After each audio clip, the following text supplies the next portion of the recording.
সৃষ্টি একটি মহাকাব্যিক সৃষ্টি। যারা জানেন ৩১ দফা, এই ৩১ দফা তারেক রহমানের বাংলাদেশের প্রতিটি আপামর জনগণের, তরুণ যুবা প্রত্যেকের জন্য এই ৩১ দফা একটি মাইলফলক হিসেবে কাজ করবে।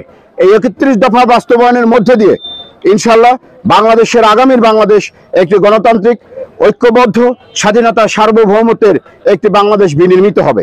এবং আমরা তারেক রহমানের সেই ৩১ দফার সেই দাওয়াত সাধারণের মধ্যে পৌঁছে দিয়ে আগামীতে যে জাতীয় সংসদ নির্বাচন রয়েছে, যে সংসদ নির্বাচন আসছে, সেই সংসদ নির্বাচনে আমরা সকলে ঐক্যবদ্ধভাবে গণতান্ত্রিক প্রক্রিয়ায় যে নির্বাচনটি হবে, সেই নির্বাচনে দেশনায়ক তারেক রহমান নেতৃত্বে আমরা যে প্রার্থী আসবে, সেই প্রার্থীকে ধানের শীষ প্রতীকে নির্বাচিত করব।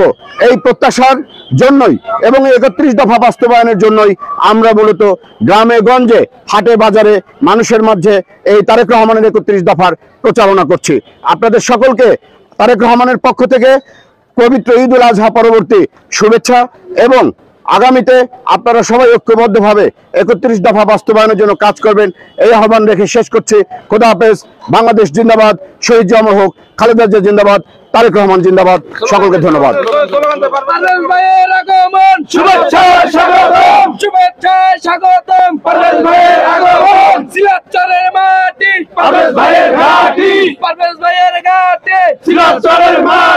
শিলাচরের পক্ষ থেকে লাল গোলাপ শুভেচ্ছা, লাল গোলাপ শুভেচ্ছা শিলাচরের পক্ষ।